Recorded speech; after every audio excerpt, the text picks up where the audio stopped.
Okay, so this is my last session with you today. I just want to remind you of a few things. Did you like the qualia experience last night? Okay.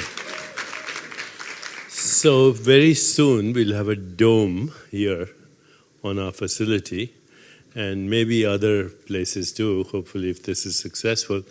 And the dome will be what you experienced last night, except that the sound will be stereophonic, coming from all sides, including the guided meditation. And the ceiling of the dome will have visual displays like mandalas that are constantly transforming. And people will be lying in the dome just like yesterday, but with grounding already incorporated. And then there'll be aromatherapy at the same time, so you can feel the smell as close as you can get to a virtual qualia experience. And hopefully that dome will be here installed in a week. And if the experiment is successful, we'll put it everywhere. So people can take a break, 15, 20 minutes and get the richness of qualia experience. Secondly, do download Jayo, where there's going to be a library of 700 meditations for you to access anytime you want for whatever purpose. And this afternoon also we're going to show you new diagnostic technology that can actually pinpoint disease in the body, but also actually can measure the effects of meditation, both personal effects and group effects. So science is taking us there, and all this will also come to you through Jayo. So Jayo is the internet part of what we're doing. Chopra Center is where you are, and we're going to consolidate all these activities into one umbrella, including non-profit, which is all the research that we do. And one of our major research efforts now, in collaboration with many thought leaders across the world, is to tackle inflammation through meditation, but also through diet, through lifestyle.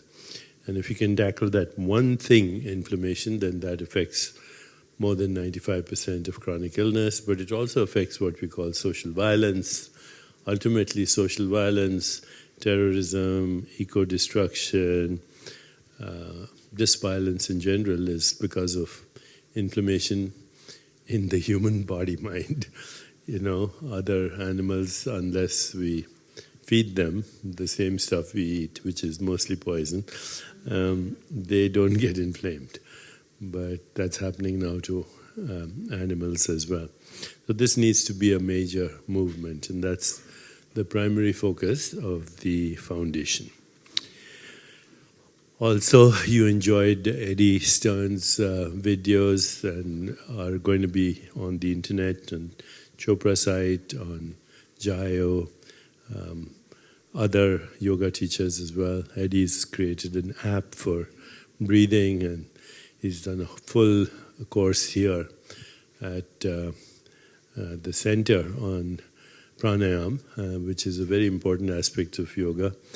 And so check out all these things. They're available on the websites. And what I'm going to do this morning is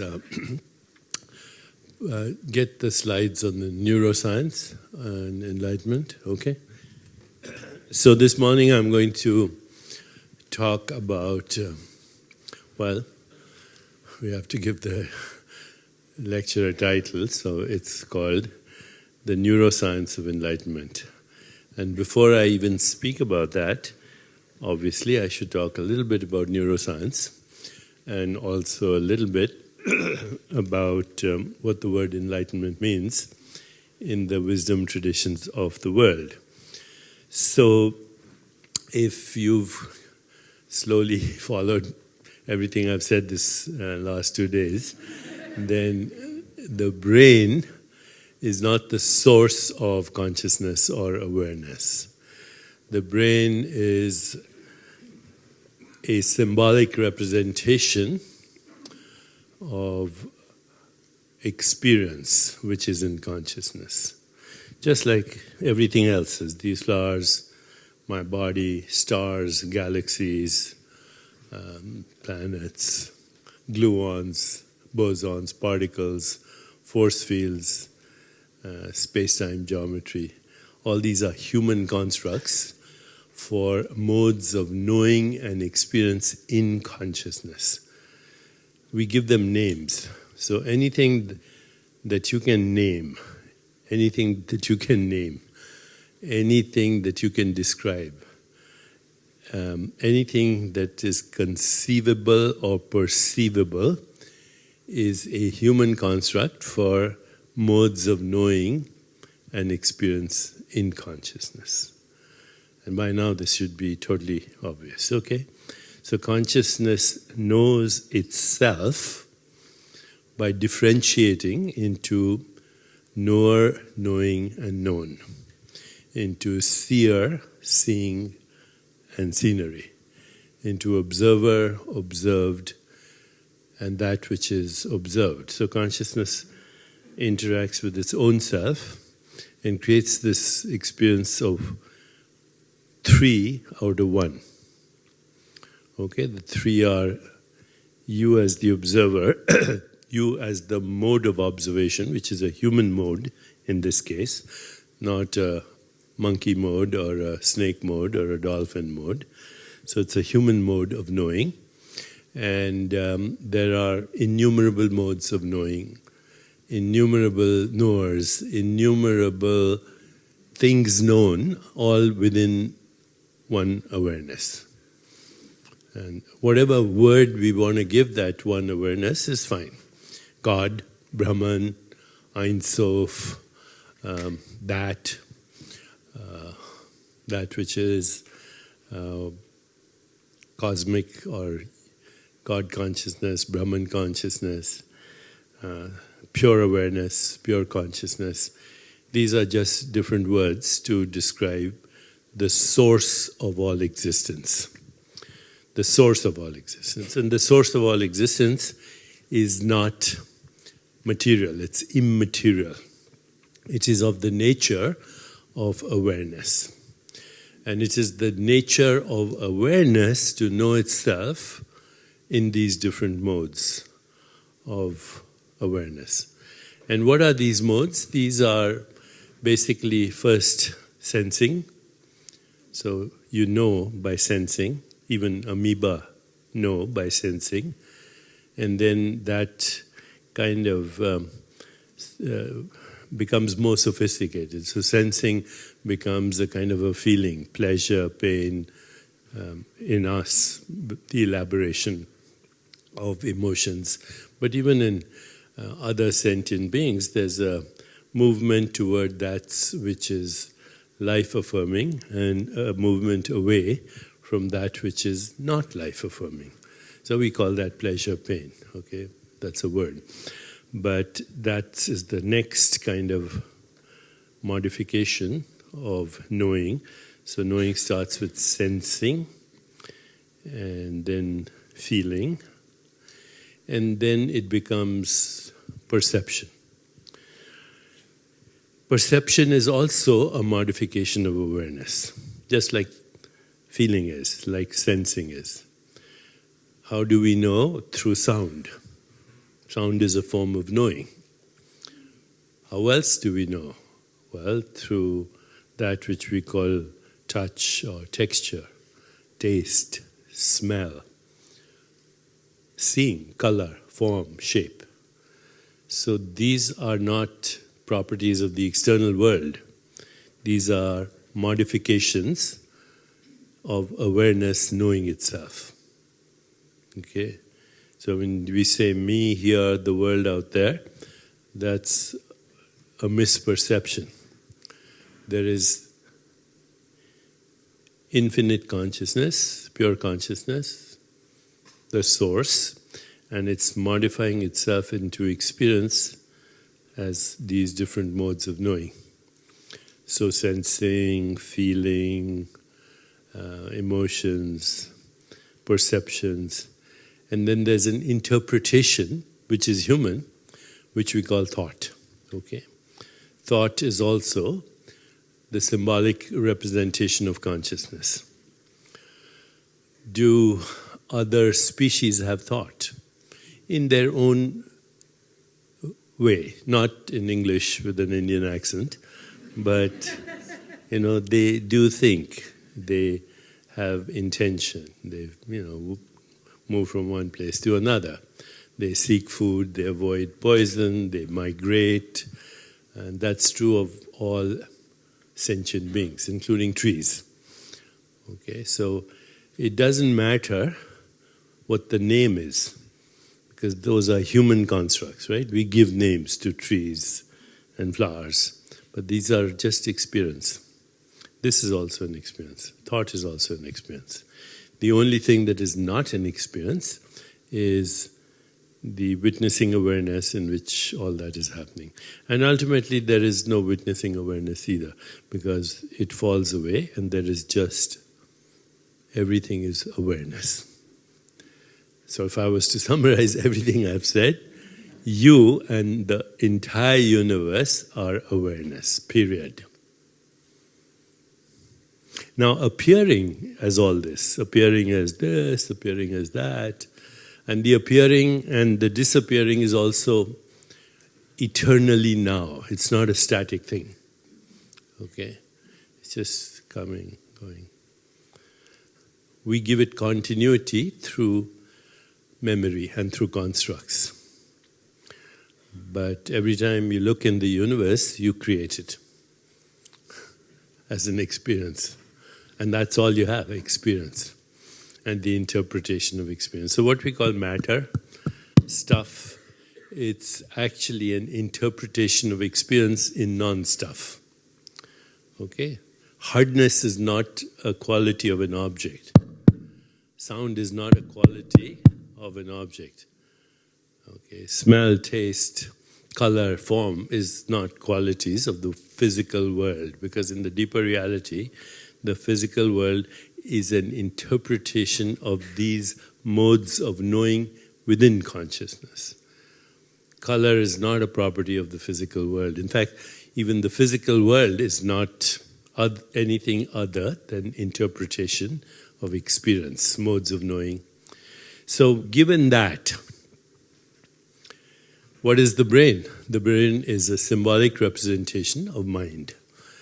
And what are these words brain and mind mean?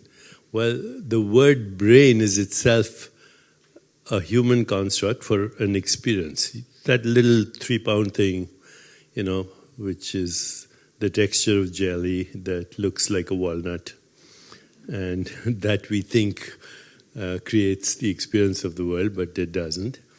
Okay, so the brain is another mode of perception, just like that is. It's a symbolic representation of you as consciousness. What's the mind? It's another symbolic representation. In the Vedanta it's easier. In Ayurveda we call it one the subtle body and the other the causal, the subtle body, and then the next is the gross body, the physical body.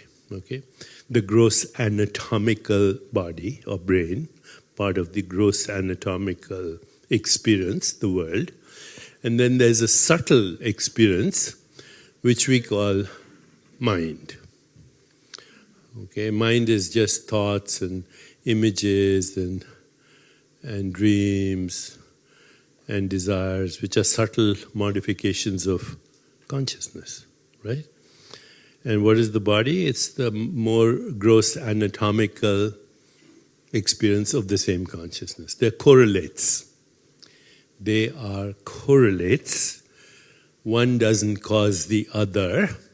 So in scientific circles, there's a lot of debate because science is based on, as I mentioned, a physicalist ontology. So, among scientists and neuroscientists and cognitive scientists, they keep endlessly talking about, does the mind what the brain does? And physicalists say yes, the mind is what the brain does. Then there are a few others who say the brain is what the mind does. But in the deeper reality, both sides are partially right, but ultimately wrong. The brain is not what the mind does, and the mind is not what the body does. They're actually being done to each other as correlates of consciousness as it modifies itself into experience. Mind and matter are subjective and objective experiences of consciousness, which, as the source of all that is immeasurable, it's inconceivable, it's non-visualizable, it cannot be perceived, but it is the source of all the others. That's why people have difficulty totally understanding that the real reality has no form, but it appears in experience as form. But even as we look at an experience that we call form, we realize it's not a form, it's an activity. It's even your body, that which we call the brain, and the entire universe is not a thing.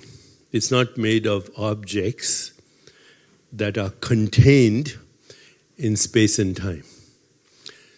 That which we call objects, space-time, the whole thing is a modified form of experience of awareness itself. There's only awareness. So all these debates then go, mind, matter,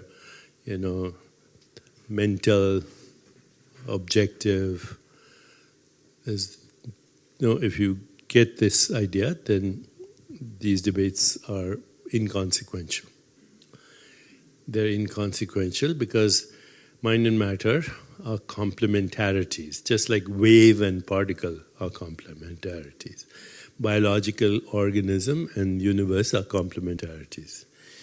You need the biological organism as an experience to experience the rest, but both the biological organism and everything else are activities of the same awareness modifying itself as Rishi, Devata, Chandas. Rishi is the seer, Devata is the divine modification that we call seeing or experience or perception, and Chandas is the material world. So in Ayurveda, they call this the causal body, the subtle body, and the physical body. And so just like you have a causal body means the source part of you, the knower. Just like you have a causal body, knower. If you're religious and if you want to use the word soul, that's the word, that's the knower. The mode of knowing is the subtle body, mind, intellect, ego. And then that which is known is energy, matter, physical appearances, and the entire universe. But they're all activities, of the one thing. But even as we begin to understand this, today's world, we live in a world of constructs. Our entire civilization is a product of constructs, human constructs, names, labels, descriptions. It's another amazing attribute of consciousness as it evolves into ultimately humans, and the next stage is my next book called the Metahuman. So when we evolve from human to metahuman, we will not be this anymore. Like Rumi, one of his poems, he says, when I die, I will soar with angels, and when I die to the angels, what I shall become, you cannot imagine. Because you'll need the imagination of the metahuman at that time. A new imagination. But this is evolution of consciousness, a species of consciousness. Every species is a particular species of consciousness. In other words, a symbolic representation of consciousness. But because we have given constructs to modes of knowing and experience, and then we have a methodology to examine our own constructs, we also created science. And science is, as I told you before, it's not a method of knowing the truth, it's a method of inquiry and a desire to know the truth. Through the creation of constructs, gluons, particles, force fields, galaxies, human bodies, animals, these are constructs humans have given to experience. And so science, in the very successful way it defines the ability to measure the methodology of theory, experiment, observation. It has the ability to change our experience without necessarily understanding that the activity of science is also an experience. What else could it be? Okay? And so science does not explain experience. It calls it the hard problem of consciousness. So when we look at the world through human constructs, we see a world cause, effect, linear time, etc. Go beyond the construct, and again I'm using words because I have to communicate to you, then everything is all at once. Then there is no time, there is only synchronicity, and there is just evolution of consciousness, which if you can anchor yourself in that experience will result in the state of flow. Flow would be then described as effortless richness of experience, spontaneous right action, spontaneous right thinking, spontaneous right behavior. Right means evolutionary, aligning yourself with the elements and forces of the universe, which basically means getting out of the construct that you are a human being and that you have an ego identity and that you're squeezed into the volume of a body in the span of a lifetime. That's another construct. Okay, constructs upon constructs. So, why do science at all? And the reason is we do science because for humans it's been both a blessing and a curse. Okay, it's our fall from grace. So we climbed the tree of knowledge and the tree of good and evil. We created constructs and we disconnected from the source, and that gave us godlike abilities. We created airplanes, we created probes to Mars and intergalactic space, we landed men on the moon, we have air conditioning. I'm going to take a jet plane to get to Montreal, and we have the internet and all these amazing technologies. The next thing is what people call artificial intelligence, which is nothing artificial about it. It's an extension of human intelligence.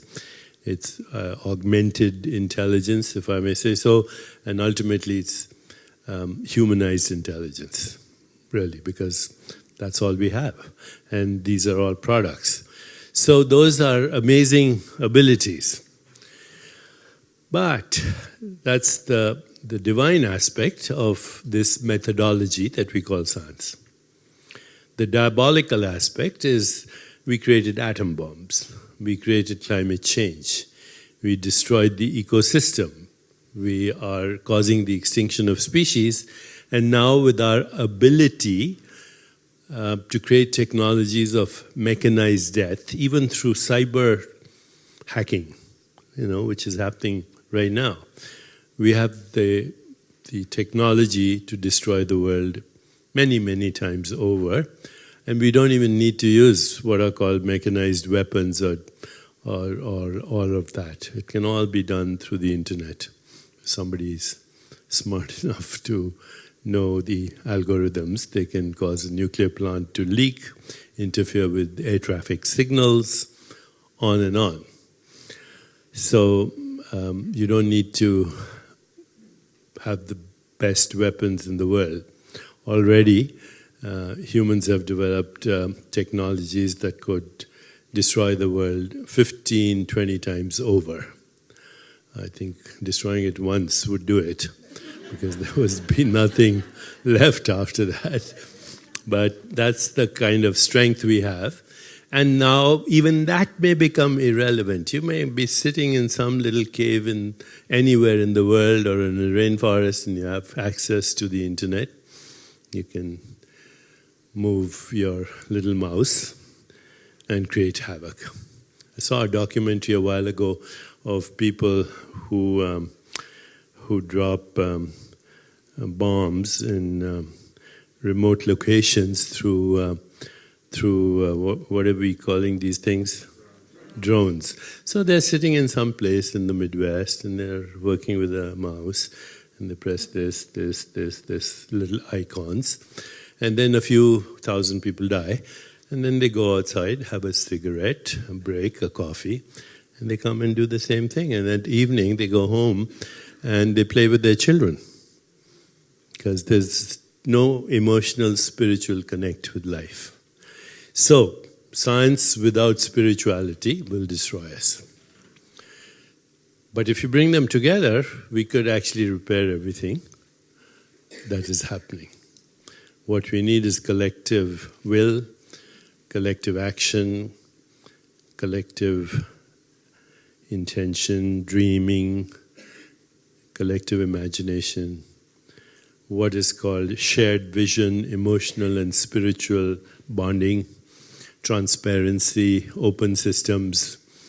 And then scientists tell us, the very scientists who created all this, they tell us something happens called emergence. Something emerges which we couldn't predict before. But we need to have that shared vision. We need to have maximum intelligence through maximum diversity, spirituality, philosophy, science, all coming together. But mostly awareness, expansion of awareness through spiritual discipline and through spiritual practice. And to some extent that's happening, and if it reaches a critical mass, then there is what is called emergence. Something emerges that never existed before. And the criteria for emergence are just what I told you: shared vision, maximum diversity, complementing each other's strengths, transparency, openness, and incubation, letting it go and incubating in consciousness, and reaching that critical mass, and emergence happens. So that's one of the goals of our foundation, Chopra Foundation, committed to creating that critical mass for a more peaceful, just, sustainable, healthier, and joyful world.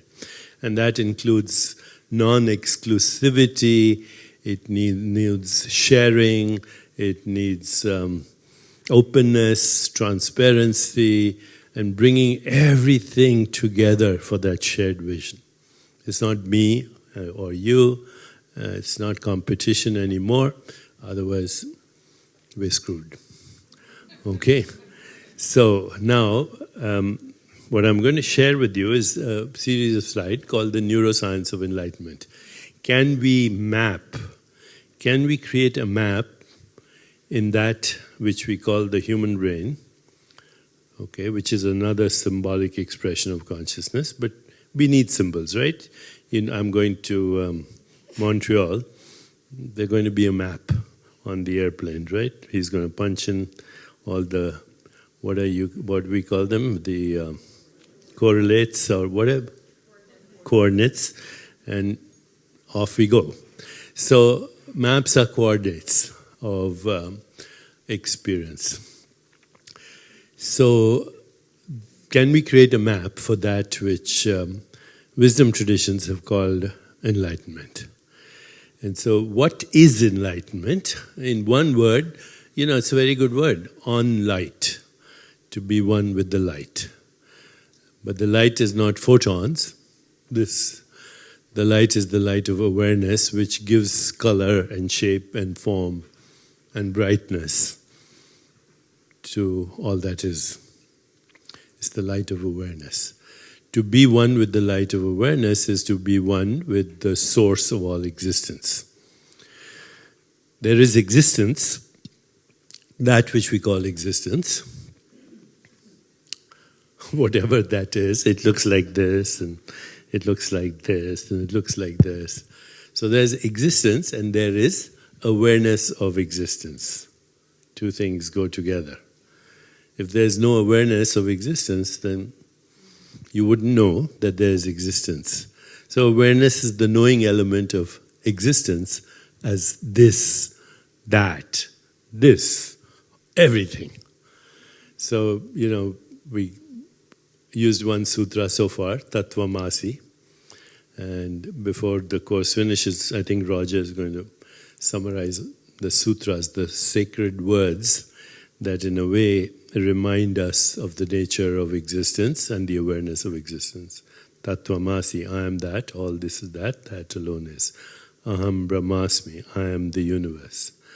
Sat Chit Ananda, the fundamental source of existence, is truth, awareness, bliss. Shiva Shakti, all existence has both masculine and feminine elements, everything. Sankalpa, the subtle intention that creates synchronicity. Rittam, which is the Sanskrit word for rhythm, the harmony of the universe.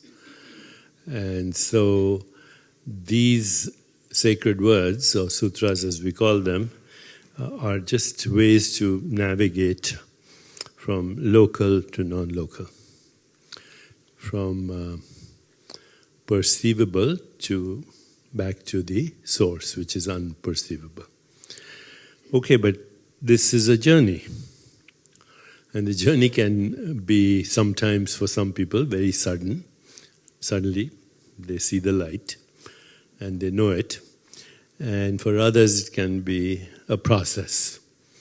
Both are happening to many people and have happened to people throughout the ages.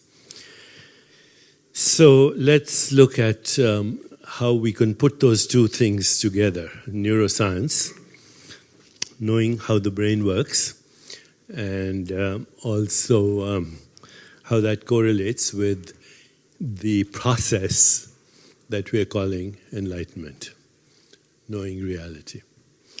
Okay, this is actually a diagram that I took from Dr. Siegel, and he is the neuropsychiatrist at UCLA, and he created this diagram, but it is based on the Buddha's wheel of awareness. So the hub of the wheel is awareness of consciousness. Okay? The knower. And then the rim of the wheel is all the things you can be aware of. Okay, so this divided into 4 quadrants. Awareness of sensory experience, sound, touch, sight, taste and smell. Remember, these are modes of knowing, right? This is how we know or sense the world. The sound is a modified form of awareness, as is seeing, sight. The second part of the wheel of awareness is, for us, the musculoskeletal system and viscera, all the organs in the body, which are known through yogic practices, pranayama, something called pratyahara. You know what the word pratyahara means, withdrawal of the senses. Okay, the 8 limbs of yoga, the niyamas, the yamas, pranayama, dhyan, dharana, samadhi, and yogasana. Yogasana, the word asana means seat of awareness. And then through these bandhas and kriyas and all these different aspects of yoga, we begin to know the body as a modified form of awareness. The body is just consciousness. That's it. The third is awareness of mental space, the subtle body. So subtle body, just like you experience sound, taste, and smell at what we call the anatomical level, recognizing the word anatomical is misleading, because that which we call anatomy is a process. Okay, but anyway, we have 5 senses giving us the experience of the gross anatomical body of ours and the gross anatomical body of everything else. Yoga helps us to do that, but awareness of mental space, we realize just like there's sound that you're hearing right now, you could actually close your eyes and imagine listening to me, and you would have the experience. You could close your eyes and imagine seeing this. You would have an image. You could close your eyes and imagine touching this, and you would feel a sensation. You could close your eyes and smell it and taste it. So that's the subtle body, awareness of mental space, in the form of sensations and images, subtle feelings, subtle thoughts, sensations. That which we experience as the dream. And this is the waking dream. Right? It seems more solid, more gross, more anatomical. But there's nothing solid, anatomical, or gross about it. It's just a different frequency of vritti, of vibrations of the causal body. Okay? So that's the third quadrant. And the fourth quadrant is awareness of relationships and connection to all that is, to family, to friends, through community, to country, to world, to universe, etc. That's the rim of the wheel, and then the hub of the wheel is awareness, modifying itself as the experiences on the rim of the wheel. And so this is what the Buddha taught as vipassana. Vipassana is that kind of meditation. It's also called insight meditation, where actually you just take the stand of witnessing awareness and observe, as the Buddha did. You know, he was observing his breath, and he realized that breath is an arising and subsiding. You can't stop it. If you do, then you suffocate. And then he realized that all experience is that, whether it's a sensation, a sound, a texture, a taste, a smell, a body, mental experiences, the experience of the world. It's all arising and subsiding. So with this he came to a very simple principle, through observation. He wasn't even trying to interpret it. He came to the idea that what he called the non-existence of the separate self, number one. He also called it the non-self nature of objects, that objects have no intrinsic reality. They're just modifications of awareness. So non-separation of the separate self, no separate self, and no separate object. Existence in space and time is actually a snapshot of a movement that is not even in space and time. It's like if I go take a photograph of the ocean and I show it to you, this is the ocean, you'll say, come on, that's a photo. Let's go look at the ocean and you see all these movements. You can't capture the ocean in that photo. So this is a photo, right? You look at it and you create a photo. Every act of perception is a snapshot, which is a perceptual experience in an ongoing, eternally moving stream of consciousness arising, subsiding, knowing, known, all what we call experience. So Buddha came to everything just through observation of breath, of sensations, of images, of thoughts, not even trying to interpret. But that ultimately said, to know awareness is nirvana. So, these are what are called as, to know yourself as awareness is nirvana. And nirvana is his term for enlightenment. That's all.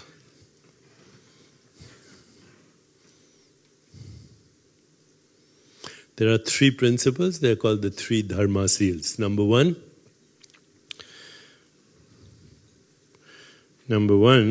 the separate self doesn't exist.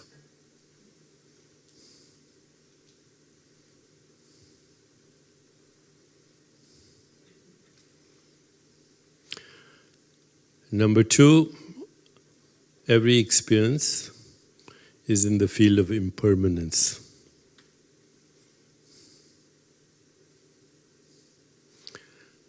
And number 3, nirvana is the ultimate reality. Just those, they're called the 3 Dharma seals. Very simple, coming from a simple practice called vipassana. A very simple practice called witnessing awareness. Okay?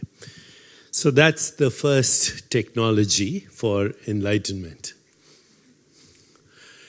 This is a diagram which shows our current mapping of experience in the human body.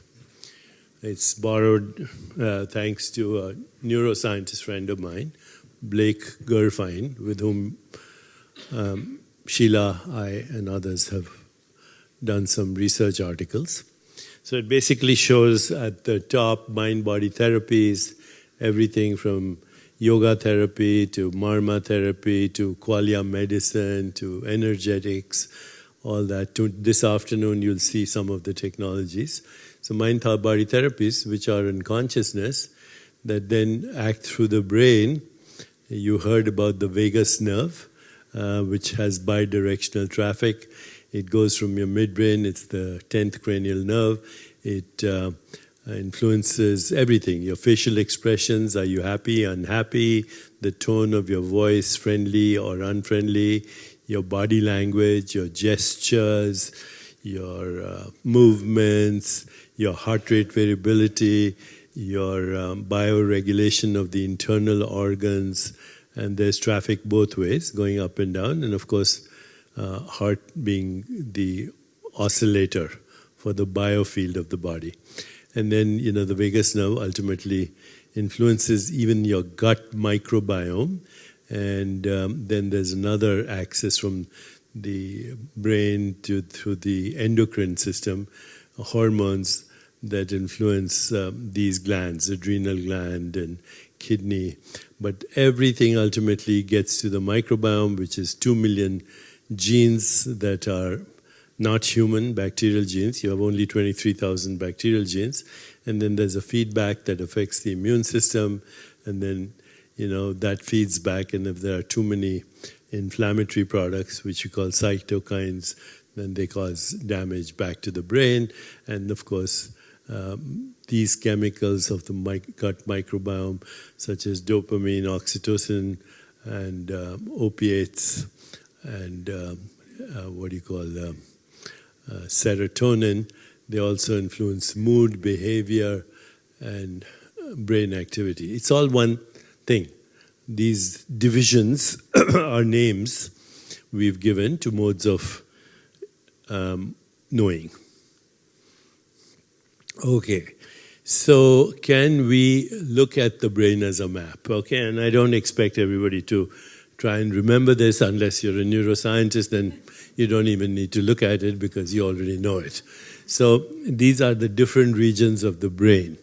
Roughly speaking, there are 3 brains we have. One is called the reptilian brain, which is fight or flight, survival.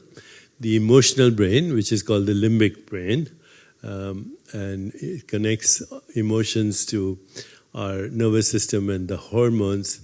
the parietal lobe, which is now the cortical brain. So there's the reptilian brain, there's the emotional brain inside, and then there's the cortical brain.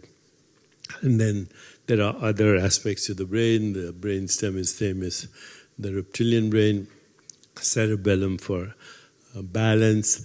But just remember, these are not producing these activities. These different brains are maps of these activities. The activities are always in consciousness. So now if you're following the literature in science today, neuroscience, then you'll hear these words. Neuroplasticity. It means your brain is not a structure, it's an activity. Just like everything else, by the way. The body is not a structure, it's an activity. Okay? And so neurogenesis means you can create new neurons. Synapse genesis means you can make new connections. So the genes were originally responsible for the creation of neurons, but then experience modifies the connections between neurons. And so we like to say that 100 billion neurons, which is about the same number of stars in the Milky Way galaxy, and these are originally created by genes and sculpted by experience. Anything that we call an experience, an emotion, a thought, a perception, a relationship. And now we know also that mindful awareness and meditation, and when I say mindful awareness, I'm talking right now of Vipassana, but meditation in all its different forms, which I'll talk about, including mantra meditation, which you're doing, reflective self-inquiry, which you're doing, intention, which you're doing, yoga, which you're doing, pranayama, all these things actually allow us to navigate experience consciously. We become centers of conscious living. And then we also know how our conscious actions create the future and the interpretation of the past as well, which is what we call karma, and how it maps out the brain. There's another part of the brain, you can see it right here. It's called the insula, and it's buried in this tissue between the parietal lobe and the temporal lobe. It's like an island of tissue, and therefore it's called the insula. And anytime you experience any of these, anytime you have any of these expressions of experience, disgust, pride, lust, humiliation, moral intuition, musical expression, or even addictions, somehow the insula lights up. So it's somehow connected. Also interoception, which means looking at the world inside. The practice of yoga allows interoception. Bandhas, kriyas, pranayama, pratyahara, dhyan, dharana, samadhi, they all facilitate interoception, means knowing the inside of the body, including having awareness of what your heart, lungs, and gut are doing. This is actual yoga, advanced yoga, and it's all a process. And so we can change that. We can change the activity of the reptilian brain. So before we react, we are observers of our reaction to react. I'll repeat that. Before we react to any situation, we become observers of our reaction to react. That way we override the functions of the reptilian brain, which cause inflammation if they're not serving us for survival. So this is the brain that helps us survive. So that brain is, according to current evolutionary interpretation, the brain is 300 million years old, and 100 million years ago we evolved a limbic brain, which is also called the emotional brain. All mammals have emotional brains.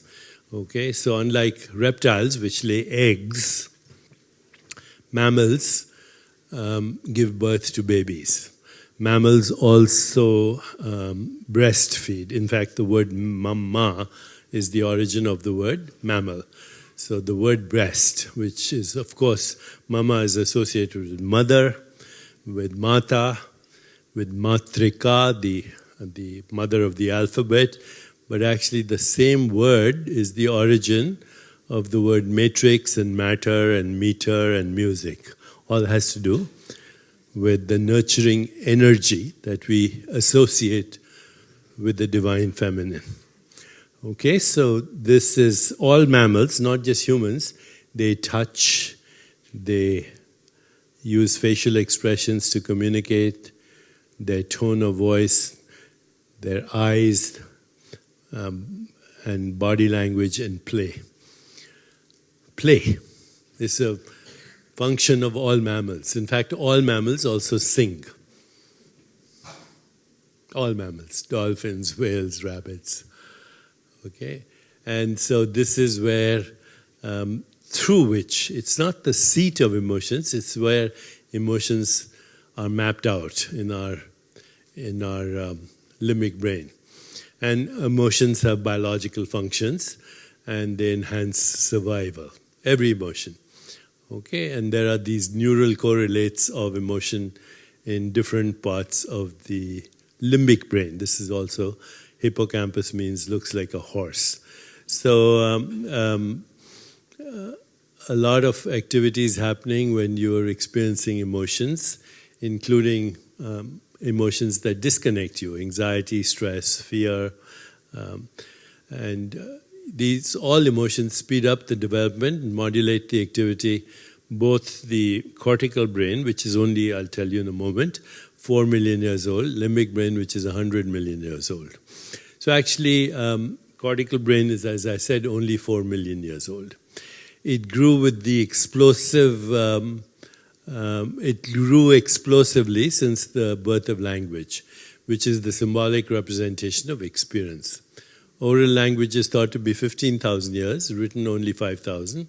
As a result, we have writing, planning, rationality of thought, conscious intention, and now we know that we can accelerate the evolution of the brain, the body, and the experience of the universe, including through technology, bioregulation, and neural feedback, and even future video games.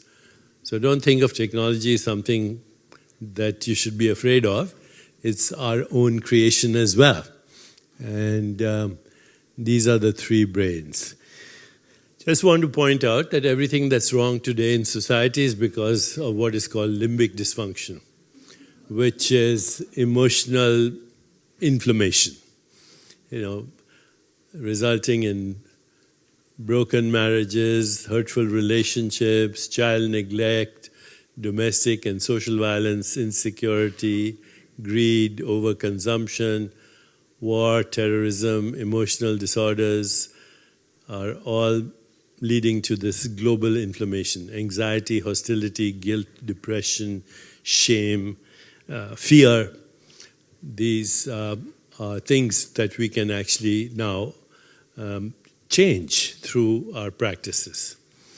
And this is really the epidemic of our time. We call it stress, but stress is the fear that comes from separation. Stress is the anxiety that comes from the separate self, which, as you saw in the first Dharma seal of the Buddha, the separate self doesn't actually exist. So it is a mistake of the intellect which creates stress. Okay, so actually this person to whom now evolution is credited, even though now we don't use the word Darwinian evolution, we use the word Neo-Darwinian evolution.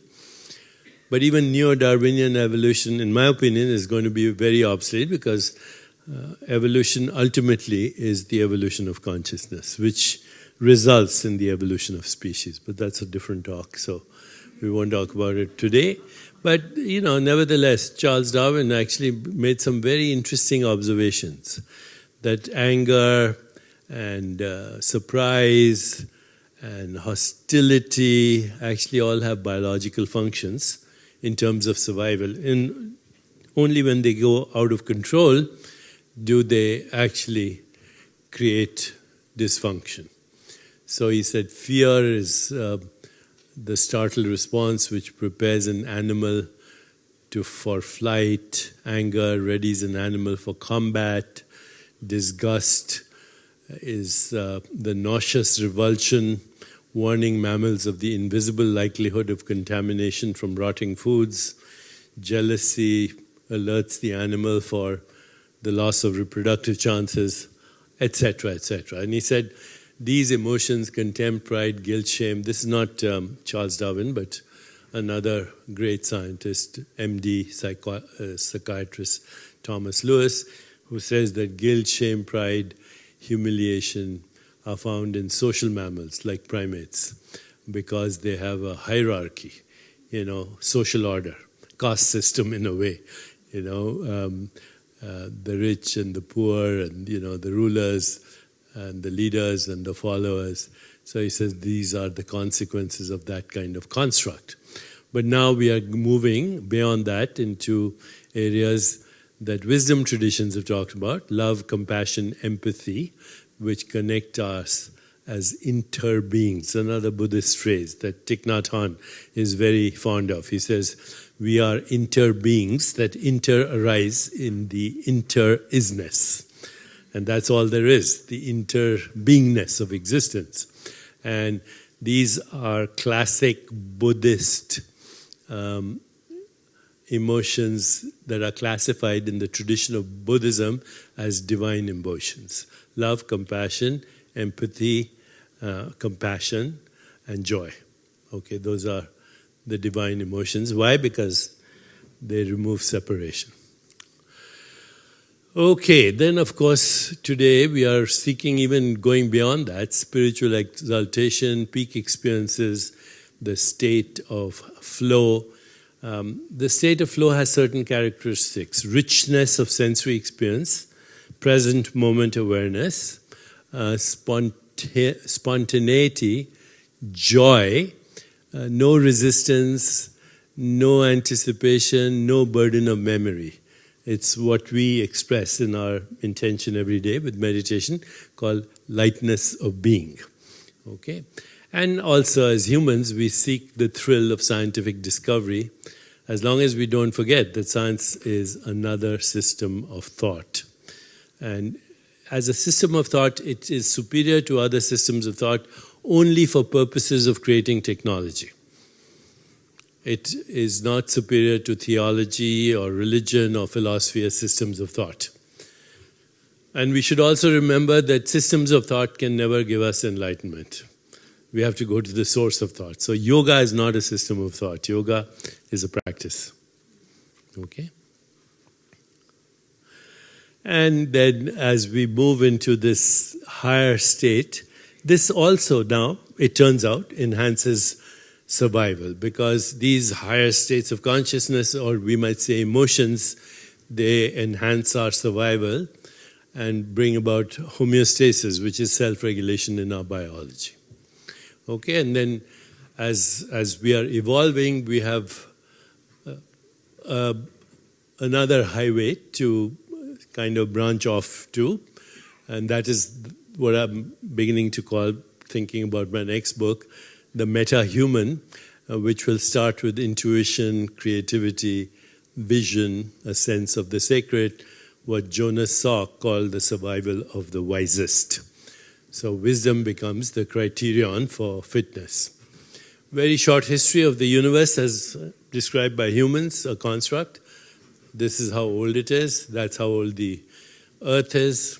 Your physical body is made up of star stuff. Every carbon, hydrogen, oxygen, nitrogen, every molecule in your body, every atom in your body came from a star, from a galaxy. Maybe not even the Milky Way galaxy. It takes the whole universe to create your body. The earth is about 4 billion years old. If you want to impress somebody next time at a cocktail party, you can say the first organisms were chemolitho-autotrophic hyperthermophiles.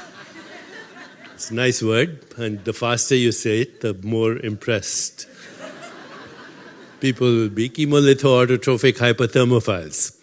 So chemo means chemicals, litho lived on the rims of volcanoes or rocks. Autotrophic, they had already learned how to reproduce themselves.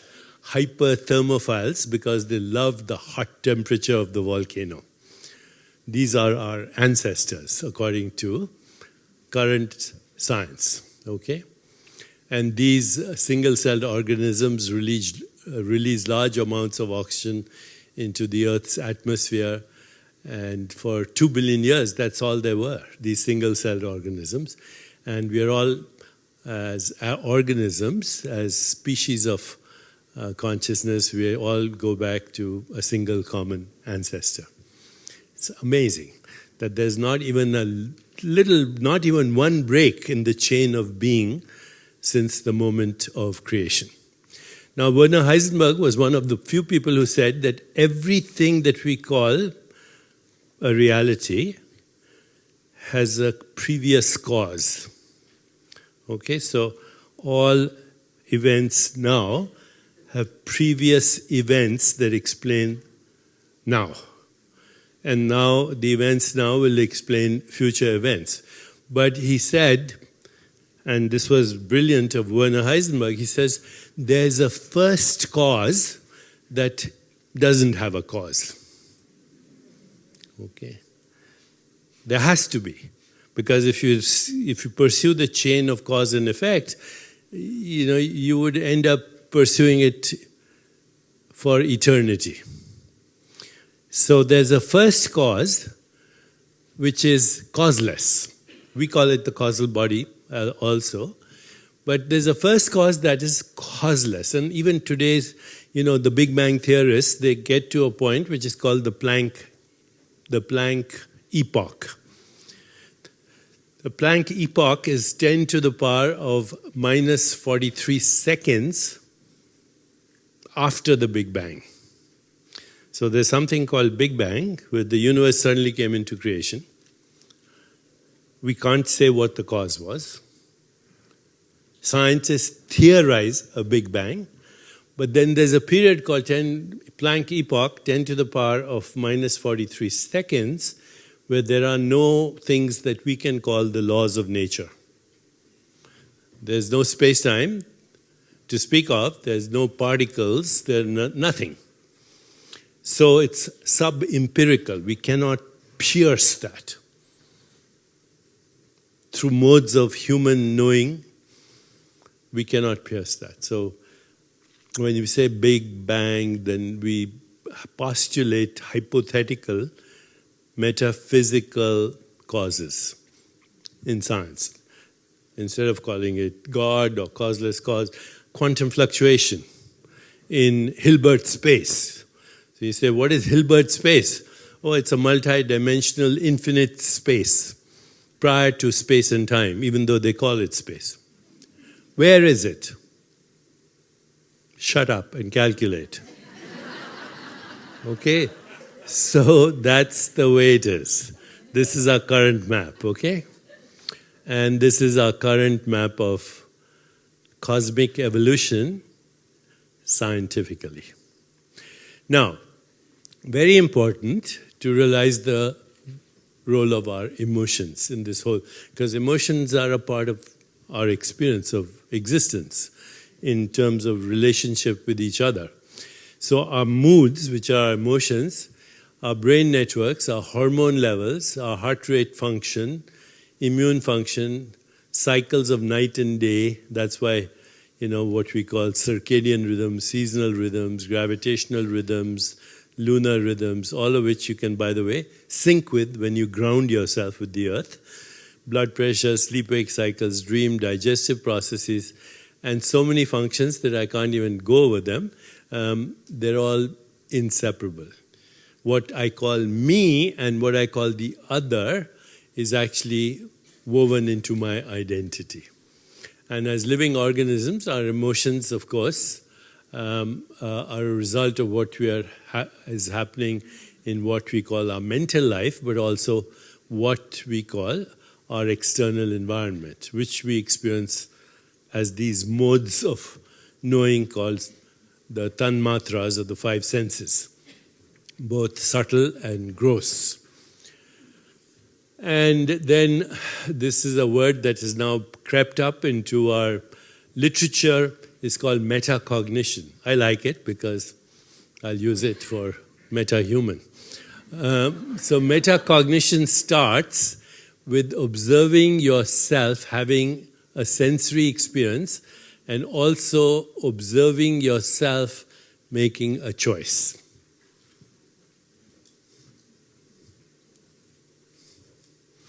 And when you do that, it activates the part of your brain which is the prefrontal cortex, the latest development in evolution of species.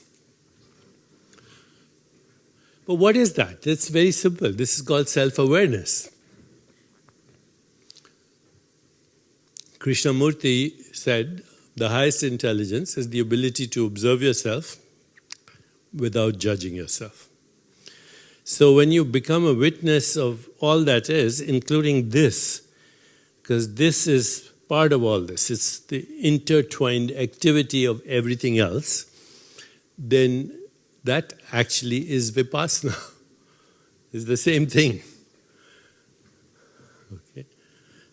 How many were at Silent Awakenings?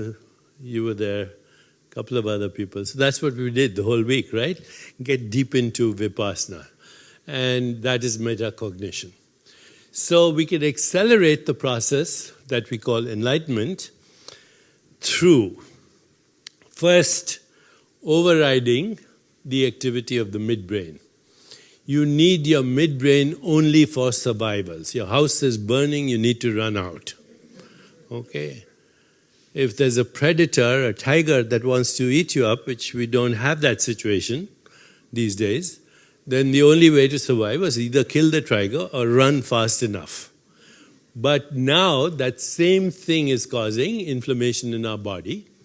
So this is the way to override it. We call it the STOP formula. I kind of casually introduced that on Oprah, the Super Soul Sunday, so it's become part of our cultural meme now. S stands for stop.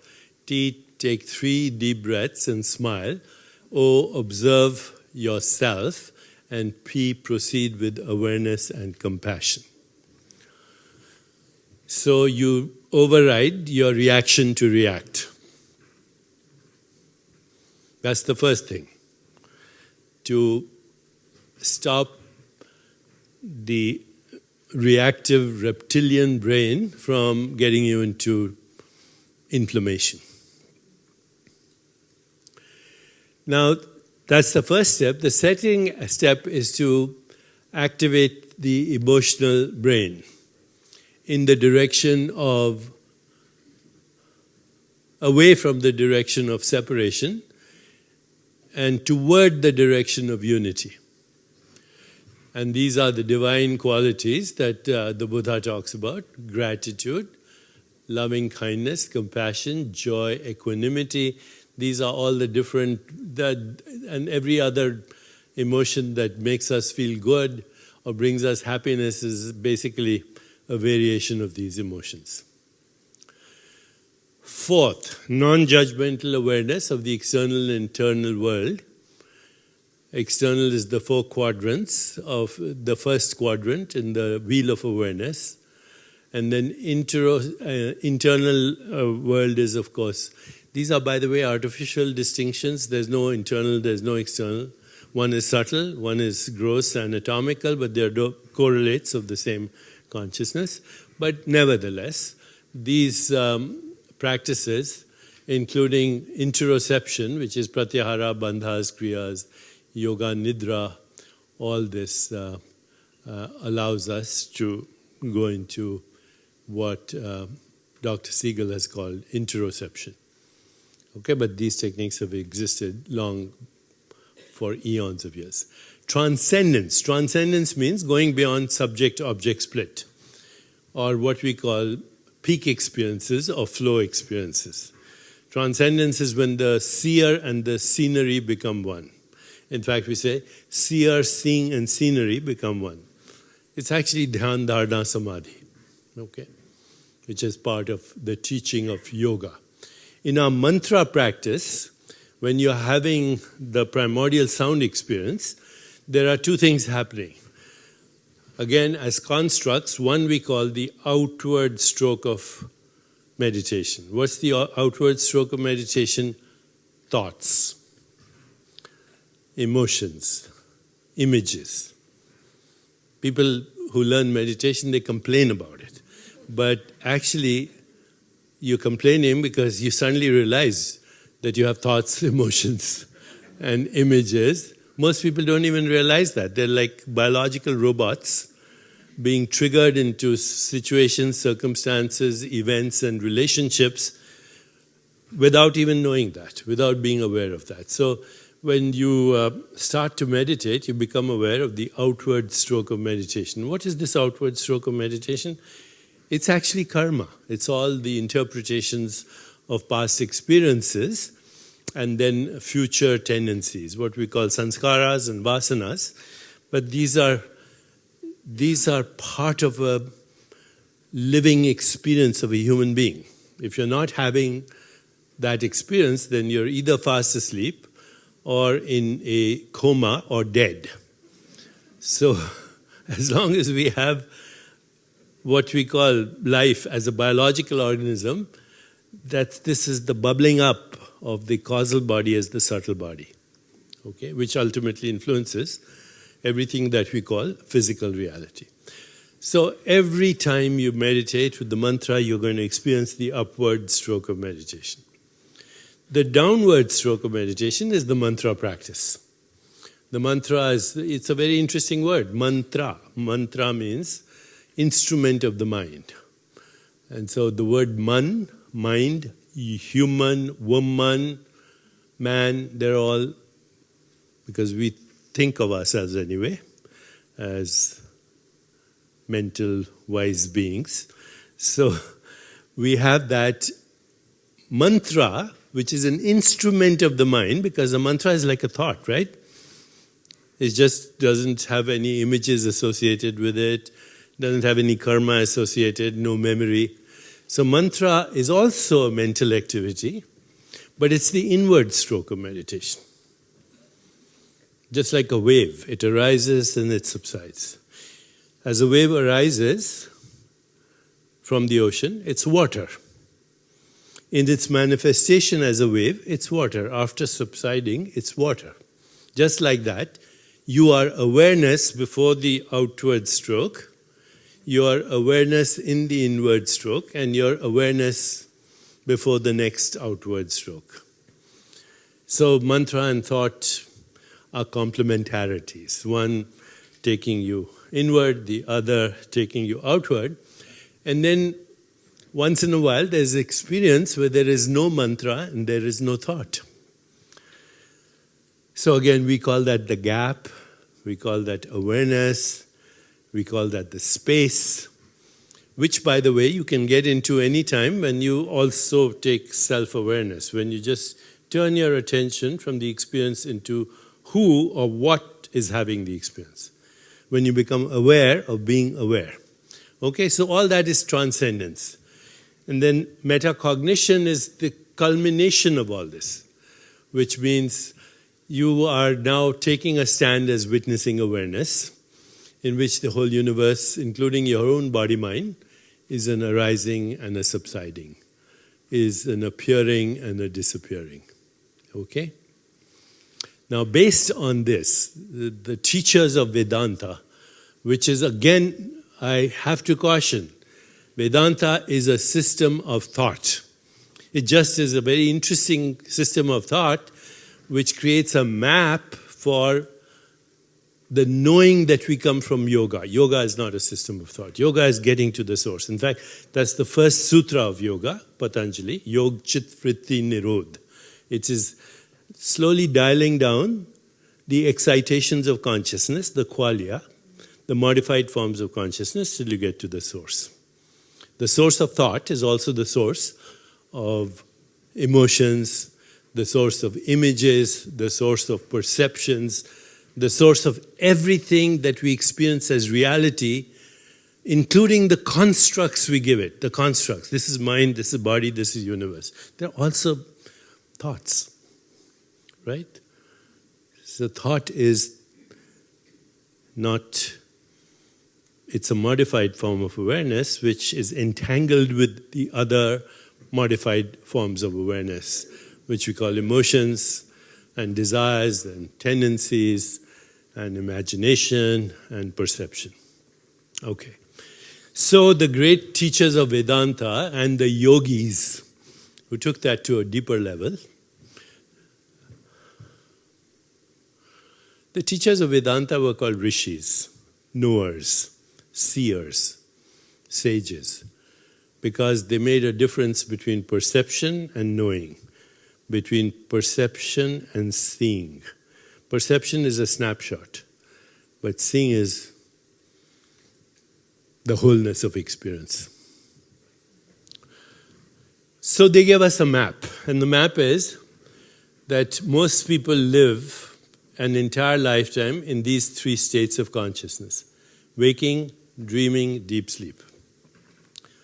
Let's start with waking, which I'm presuming everyone is at least in the waking state right now here. Okay? What is the waking state of consciousness? It's the most excited state of consciousness, that in which consciousness transforms itself into a convincing physical reality, which is in essence a waking dream. Because that which we call a physical reality can't be captured as experience. You can't capture the past, you can't capture the future, and the present is over as soon as it's born. But we call it physical reality because of the continuity of experience by recycling the same qualyas. That's one of my favorite quotes, is the Wittgenstein quote, which I love. He says, "We are asleep, our life is a dream, but once in a while we wake up enough to know that we are dreaming." And what do we wake up to is the awareness in which the dream is being projected as this right now. But it's over. You know, when I came to the room, that's over. 1 minute ago is over. 1 second ago is over. By the time you hear the sentence, that sentence is over. But the presence in which it is happening is always there. When you turn to who or what is having the experience, that awareness is there. Whether you're having the experience of a baby or a child or a teenager or an adult or an old person, the presence is the same. Okay, so this is waking, the most excited. At night, we have another state that our waking state is called Jagrit Chetna. Jagrit means awake, but it's not true awakening, okay? It's a lucid dream. The second state is called Swapna. Swapna means dream, literally. Swapna Chetna. It's the dream you had last night, okay, which is over. You don't even remember it probably. But actually that's closer to the source, because the excitations of consciousness are not so excited. They're settling down. They're more subtle. So dreams is taking you closer to truth, to the source. Swapna. Deep sleep, it's called Sushupti. Now deep sleep, the excitations of consciousness, the vrittis have dialed down so much that there's no conscious experience. But even in that, your awareness is regulating your body, it's regulating your blood pressure, it's removing toxins, you know. So it is closer to the source, because now you're getting to the source of consciousness without the conscious experience of me and other, subject and object. Okay? So that's called Sushupti. In English, I've written these words, soul consciousness. Have to use words. But it's also called Turiya in Sanskrit. The word Turiya literally means beyond. So soul consciousness is when you become aware of being aware.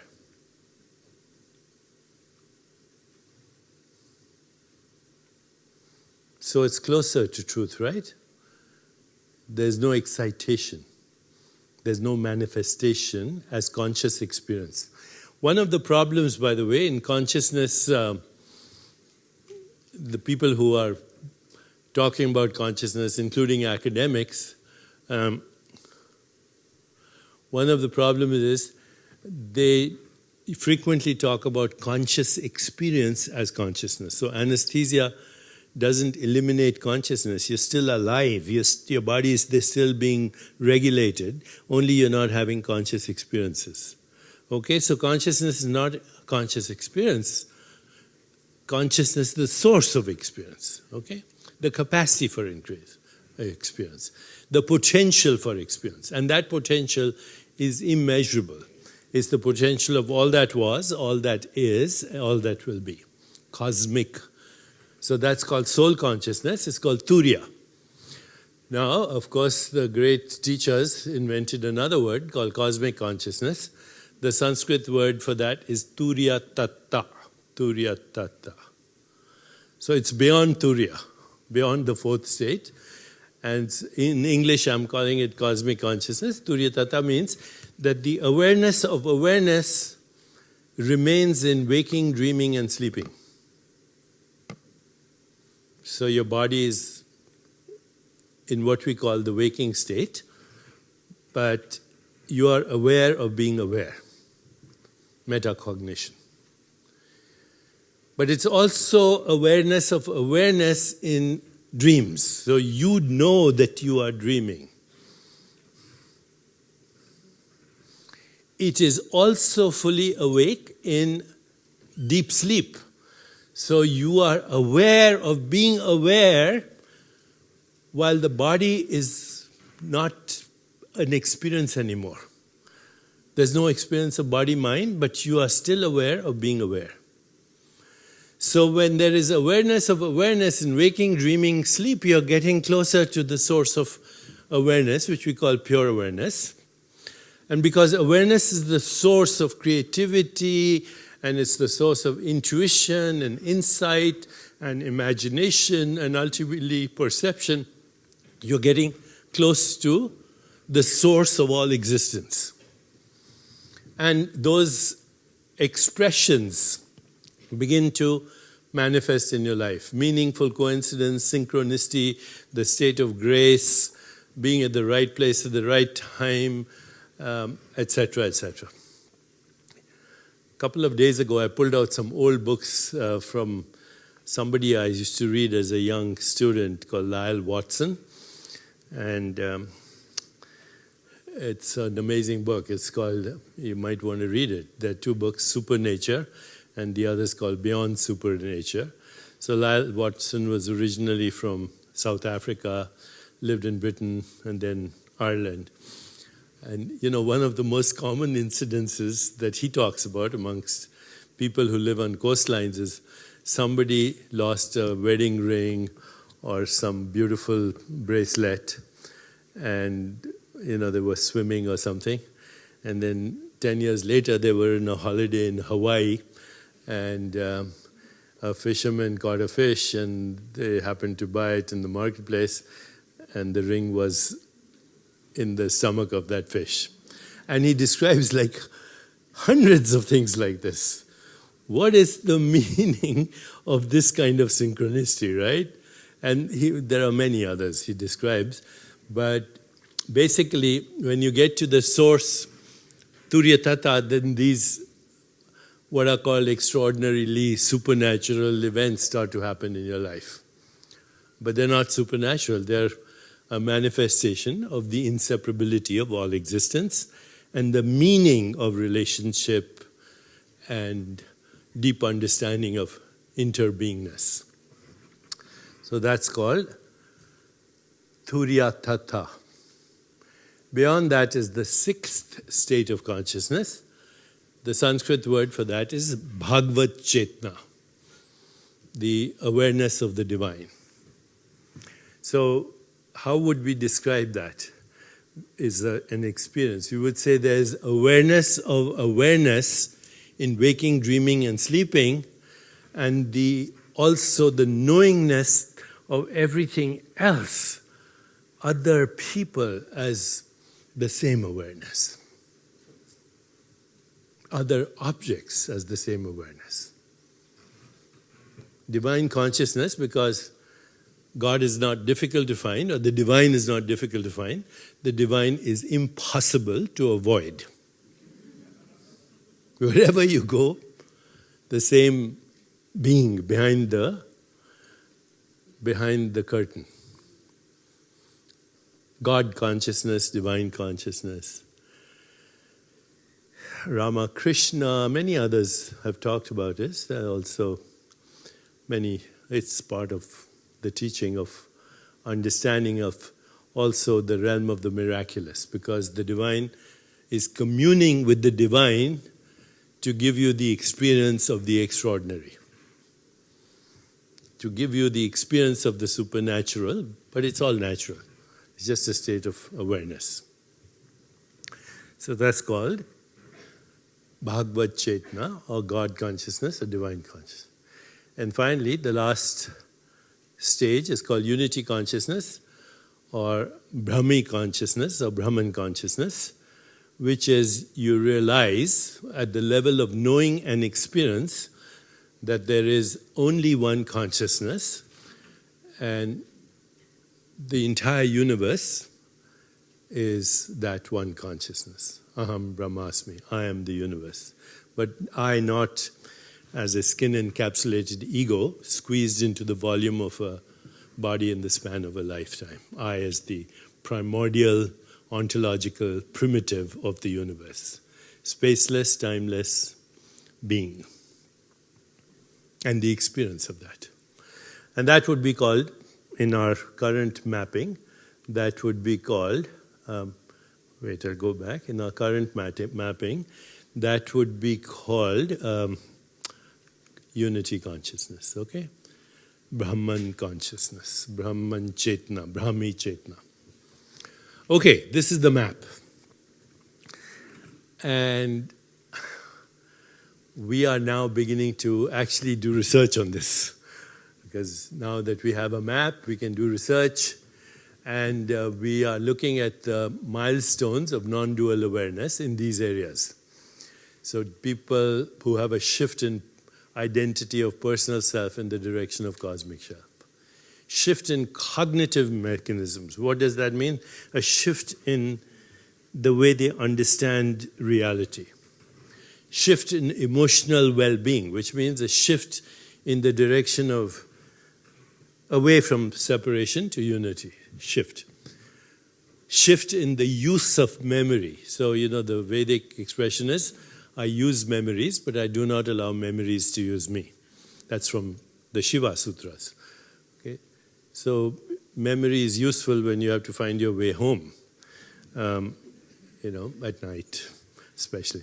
But if you allow memories to use you, then you are a prison of karma, which Rumi's famous phrase, why do you stay in prison when the door is wide open?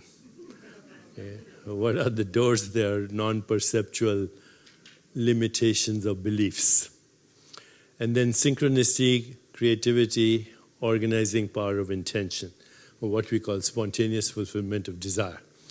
So actually, Paul Mills, who's our director of research, he and I, and Sheila, you're looking at that paper too, that we have just submitted on progress in non-dual awareness in people who went through seduction of spirit. They had some of these shifts. Okay, now this is a whole different discussion. Qualia mechanics instead of quantum mechanics. And qualia, as you remember, is the word for quality of experience. So the more we change the qualities of our experience, the more we change our experience of reality. Physics cannot give us an answer, because physics is a map, but qualia can help us. And so we are proposing, I've been a bunch of us who are interested in the science of consciousness, that consciousness is fundamental, without cause, the ground of all being and existence. And through its own self-interaction, it generates forms of consciousness within itself. These forms of consciousness is in the form of subjective experiences within consciousness. And these subjective experiences are in the form of sensations, images, feelings, and thoughts. The acronym is SIFT, S-I-F-T. All experiences sift. Consciousness is sifting itself into experience. But when I say sensation, it also means sense perceptions. And that all subjective experiences are qualia. This includes every perception, every cognition, every mental event, hardness, softness, color, form, taste, smell, sight, sound, and everything from any mental event, love, anger, compassion, sexual orgasm, insight, intuition, imagination, space, time, matter, energy. They're all qualia experiences. So our next adventure then is to play with qualia. And that was the introduction last night was the sound qualia. But you know, when we have the dome experience and other experiences, there's the form, color qualia, there's the smell qualia, the smell associated with the taste qualia, the grounding experience with all that we call the universe. The experience of the world and universe is a qualia experience. When you say I, the individual I feeling is a qualia. The individual other feeling is the qualia. So all existence is consciousness and its contents, qualia within consciousness. As humans, we are conscious beings with the qualia vocabulary. We say this is beautiful, this is ugly, this is joy, this is suffering, this is the color red, this is the taste of wine, this is the smell of garlic, this is the taste of onion. You're describing qualia, qualities of experience. So by creating a qualia vocabulary and by actually exchanging it, and now even a further qualia vocabulary, which is mathematical symbols, you know, what do they mean? They're just, you know, symbols. But they describe a process in consciousness which is trying to figure out what the heck is going on. And so even other life forms, insects, bacteria, animals, birds, presumably have their own qualia niche. We saw that video of David Eagleman, right? He was describing the qualia niche of other organisms. As many universes as there are sentient beings. And actually these different universes are playing themselves with each other in a virtual reality arcade, which is called Maya. Maya is the mother of illusion. She's the same goddess that plays what is called Leela, the play of the universe.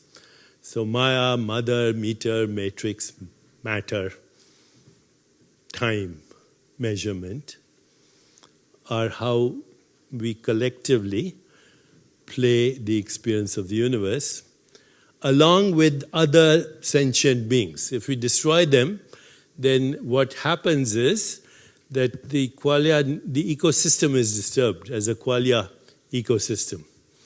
Actually, evolution, as we know it right now, it hides the truth by giving each species its own qualia niche, or what David Eagleman was calling the Umwelt. Okay? And yet, because we have each qualia niche, the universe is able to recycle itself. Okay? The brain and body are symbolic qualia representations of a living being that represent a particular life form. Although we cannot interact with other life forms directly in their qualia world, we cannot at the same time presume that their qualia experience is identical to us.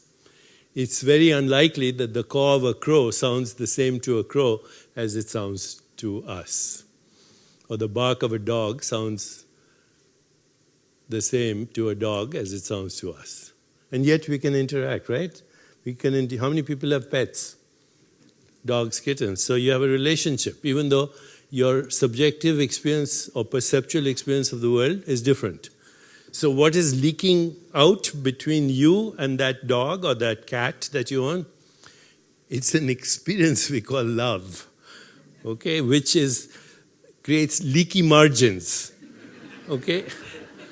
And that experience then transcends the boundaries of the qualia niche, of the Umwelt. Each living entity creates its own perceptual reality through the interaction of its qualia repertoire and the fundamental ground of existence, which is pure consciousness, a possibility field. So in the Bhagavad Gita, Lord Krishna says, I am the field and I am the knower of the field.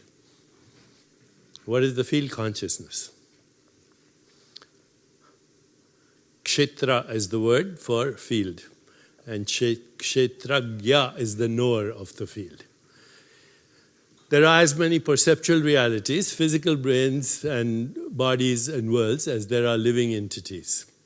Our understanding of our subjective experience, our sense of empathy with others, it takes place through the resonance of shared qualia. So this afternoon, when you experience the technology for seeing the shift in the electromagnetic field, what are we doing? We are resonating to the shared experience. When we don't resonate to the shared experience, then we are in distress. Birth is the emergence of a qualia entity with potential qualia programs. We call that karma, sanskaras, and vasanas. And it unfolds as life through the interaction with other qualia entities and their qualia programs. Death is the termination of a particular qualia program. The Bold and the Beautiful, Episode 1. Upon death, the qualia return to their state of potential forms within consciousness, reshuffle and recycle as new entities, what we call reincarnation.